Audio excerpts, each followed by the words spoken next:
Okay, so a few days ago I watched Alien, one of the best sci-fi horror movies ever made, and I followed that up with Aliens, the best sci-fi action horror movie ever made. And then it came time to watch Alien 3 and I was just not that enthusiastic for this one. And it's like that every time I come to watch the Alien movies. As soon as I get past the first two, I just don't have the same excitement for the third. But I watch it anyway.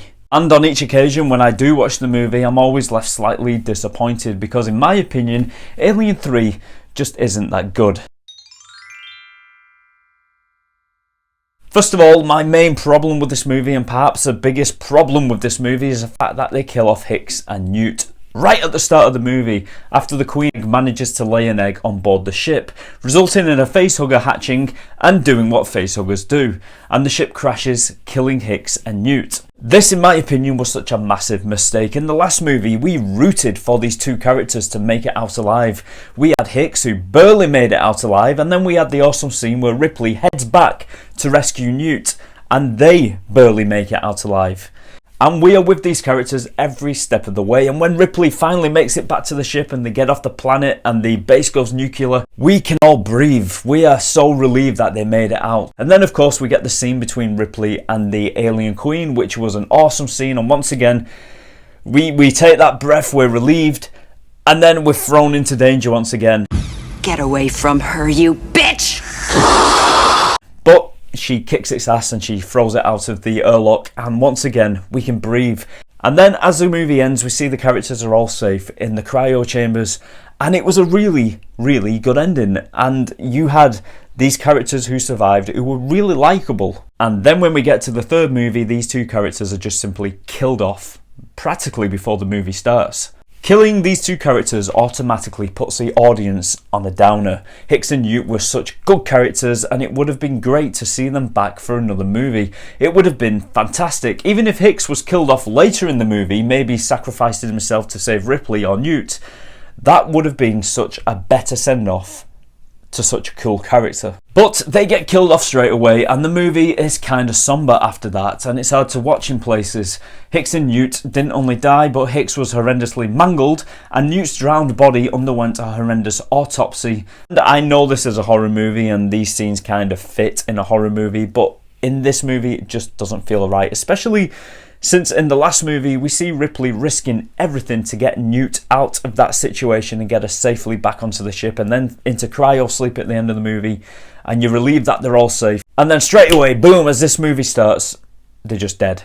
It just never felt right to me, and a lot of people hate this. Now, I do believe at one point they were thinking about making a sequel to Aliens and just kind of forgetting that Alien 3 ever existed, and in this movie we would have seen Ripley back and Hicks and Newt. I think they were going to come up with some kind of story that they were once again in the cryo sleep a little bit longer than they needed to be, and I think that would have been a pretty good movie, and I was kind of upset that that didn't come to light. Now, my second issue with this movie was the setting. It's set in a prison holding some of the worst human beings ever, rapists and murderers and such, and the prison is run by prisoners. There's no guards, so already it's this weird kind of setup that they're trying to sell to us, and I was never really taken in by it. But the main reason I don't think this setting works is because all of the characters in this movie are prisoners who have been put in prison for doing horrendous things. Like I said before, the murderers, the rapists.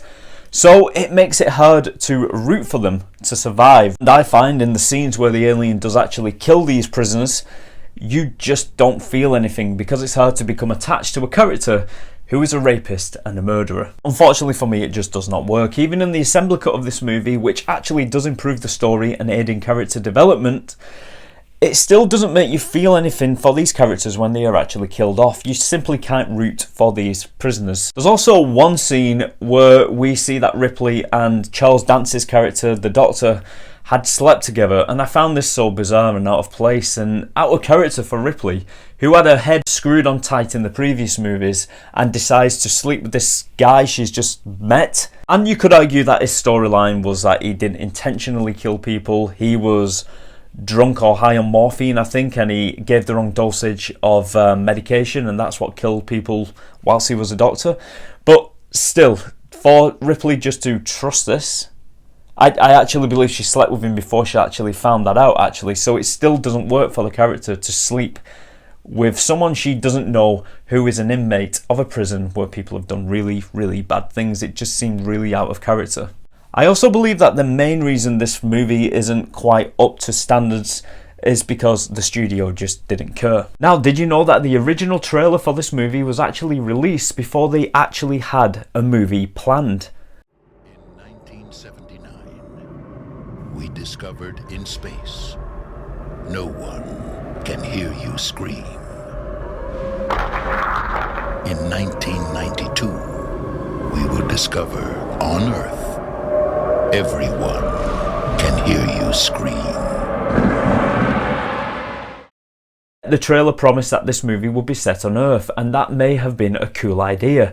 Maybe.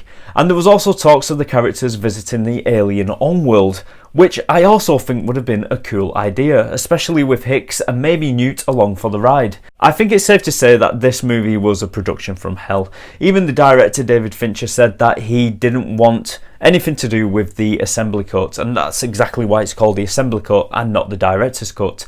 He gave his blessing to go ahead and put this version of the movie together for the assembly cut, but he didn't want it to be called the director's cut because he wanted to distance himself from it. It's safe to say that the studio didn't much care, and it shows. They saw this movie as just easy money. And in my opinion, it didn't get the love that it deserved from the studio. Although I remember the marketing was huge, and the main poster used to promote the movie was of Ripley with a face turned to the side as the alien comes close to her face. That image was everywhere. I remember seeing it on billboards, newspapers, on the TV. And you know what? I would say that that image is almost as iconic as the original poster for the original movie. Now, as much as I'm hating on this movie, I have to also stick up for it in parts. The special effects do look dated and yet very impressive. They actually used a puppet for the alien in this movie, which was a little bit different from the previous movies, as its host was a dog, or in the assembly cut, a buffalo. And you know what? The puppetry was actually very impressive in parts, and I admire the lengths that they went to bring some of these cool shots by first shooting the puppet on green screen and then adding it to the live action footage. Although there is a small amount of CGI shot in the movie, CGI was not as prominent in the movie as it is today. Thank God, because I think it could have been a lot worse. Now I'm going to backtrack a little bit here, because I did say that I hated the fact that Newt was killed off. And I do, I stand by that. I hate the fact that she was killed off. But in this movie, they did kill her off. And this resulted in some quite emotional scenes with Ripley, as we see her trying to come to terms with the fact that she has essentially lost a second daughter. But what is interesting is she's keeping all them feelings inside. She's not really letting them out. We as an audience know what she's going through, but the main characters don't. And I think that was a really good part of this movie. I think it really got it through to us that she was suffering without her actually showing it in the movie to these other characters. And I think that just shows how good of an actress Sigourney Weaver actually is, to get that emotion through. And I think that really did work for this version of the movie. And there is one more big thing I hate about this movie, which I didn't mention earlier, and that is the fact that Ripley dies. I really wanted this character to have some kind of happy ending after all that she'd been through, but they decided to kill her off at the end of the movie. I think it was actually Sigourney Weaver's choice to be killed off. Not 100% sure about that, but I think I'm right on that one. But I didn't want to see her killed off. I wanted to see her actually have a happy ending. But in this movie, they kill her off. But as much as I do hate the fact that Ripley dies at the end, I did like the fact that she grabbed the alien as it burst out of her chest, taking it with her into the fire. I thought that was an awesome scene. I was sad that they didn't include that in the assembly cut. We simply just see her fall into the fire. I think it was a lot more effective seeing the alien actually burst out of her chest and she grabs hold of it and takes it with her. I think that was actually a great ending if you're going down this route, which is what they did. And you know what, as much as I do hate this movie, I have to admit there are some elements that I do enjoy, and I think there is a good movie in there somewhere. With just a few tweaks, I think it could have been a better Alien movie, maybe by keeping Hicks and Newt alive, and maybe by changing the setting, giving us some characters that we are actually upset to see die instead of murderers and rapists. If those few changes were made, I think we could have had a better movie that was better than just fine. You know what, I have always believed that if this movie was released with no affiliation to the Alien franchise, with characters that we can actually root for, it may have been as iconic as some movies such as Pitch Black and movies similar to that. But instead, it's kind of known as one of the weakest in the series, and I say that because they actually get a lot worse after this movie. But despite that, I still do enjoy all of the Alien movies, even Alien vs Predator and the Prometheus movies, but none of them will ever come close to Alien and Aliens. And I think that about wraps it up. I decided to do this video after going watching Alien Romulus. Before I went watching the movie at the cinema, I watched Alien at home, then I watched Aliens, and then I got up to Alien 3. I also went up to Resurrection, which may be a topic for another video. But it just seems after you get past the second one, these films just go worse. But somehow I still enjoy them as guilty pleasures, but those first two are just amazing. But maybe you like Alien 3. Let me know in the comment section what you think of this movie. And let me know if you agree with some of the things I said. And if you don't, tell me what you think. Until next time, take care of yourselves and each other, and I'll see you very soon.